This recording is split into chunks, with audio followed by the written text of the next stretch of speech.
ডিমৌ চাৰিওদিশৰ পৰা এই মহান কাৰ্যসূচীত অংশগ্ৰহণৰ বাবে অৱগত হোৱা অৱগাহন কৰা পৰম শ্ৰদ্ধাৰ বিভিন্ন আমাৰ ৰাসপ্ৰেমী ৰাইজ, আমি লগতে আমাৰ এই মহান অনুষ্ঠানৰ কাৰ্যকৰী সভাপতি মুখ্য সম্পাদককে সমন্বয় কৰি বিভিন্ন দায় দায়িত্বত অৱগাহন কৰা, লগতে কলা কৌশলী প্ৰশিক্ষকসকল, পৰিচালিকাসকল, পৰিচালকসকল, মঞ্চত বিভিন্ন দিশত সহায় কৰা পৰম শ্ৰদ্ধাৰ ব্যক্তিসকললৈ আমি এই আপাহতে মান্যভাৱে আমাৰ শ্ৰদ্ধা ভক্তি সেৱা জনাইছোঁ।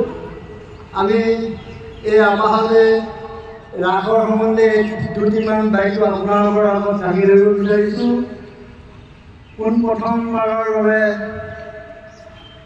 ৰাস মহোৎসৱটো পালন কৰা হৈছিল আঘোণ মাহৰ শৰতৰ পূৰ্ণিমা ৰাতি শৰৎকালত। তাৰ পাছতেই প্ৰবাদ আছে যে মাজুলীৰ দক্ষিণপাট সত্ৰত এই ৰাসলীলা উৎসৱভাগী ৰাসক্ৰিয়া নামেৰে পালন কৰা হৈছিল 1762 চনত। ইয়াৰ পাছতে ক্ৰমান্বয়ে মাজুলীৰ সত্ৰ নগৰীলৈ এই অনুষ্ঠানভাগ সিঁচৰিত হৈ গড়মূৰ, বেঙেনা আদিৰ পৰা আৰম্ভ কৰি বিভিন্ন সত্ৰলৈ সম্প্ৰসাৰণ হ'ল। তাৰ পাছতেই বিভিন্ন নগৰে চহৰে এই উৎসৱ পালন কৰিবলৈ আজিও ঠিক তাৰ আমি সমাগত হিচাপে আমিও এয়া 13 বাৰ্ষিক অনুষ্ঠান, এই মহান অনুষ্ঠান ভাগিছে। আজি এই পবিত্ৰ ক্ষণত এই অনুষ্ঠানটো আমি পালন কৰিবলৈ আগবাঢ়িছোঁ। ইয়াৰ পাছত আমি ৰাস সম্বন্ধে দুটা বাক্য আগবঢ়াব বিচাৰিছোঁ।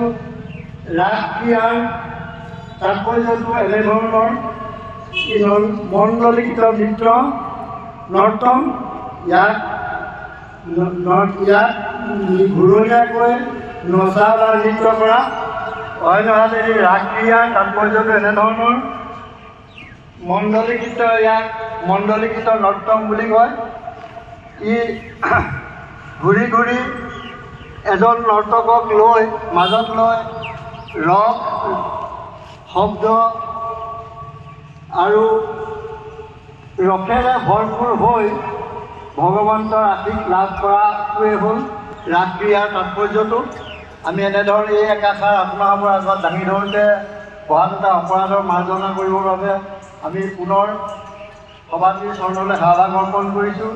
আৰু আমি শ্ৰদ্ধাৰে এই অনুষ্ঠানভাগীত বিভিন্ন অনুষ্ঠান প্ৰতিষ্ঠানে আমাক শাৰীৰিক মানসিকভাৱে সহায় কৰা ব্যক্তিসকললৈ, বিষয়ববীয়াসকললৈ, কৰ্মচাৰীসকললৈ এই আপাহতে লগতে আমাৰ এই দাঁতি কাষৰীয়া ডিমৌ কেন্দ্ৰীয় নামঘৰৰ সমূহ পৰিচালনা সমিতিৰ বিষয়বিলাকে আমি এই সময়তে আমাৰ সেৱা জনাই আমি একাষাৰ আপোনাৰ সৰ্ব আগত দাঙি ধৰোঁতে ভুৱা অপৰাধৰ মাৰ্জনা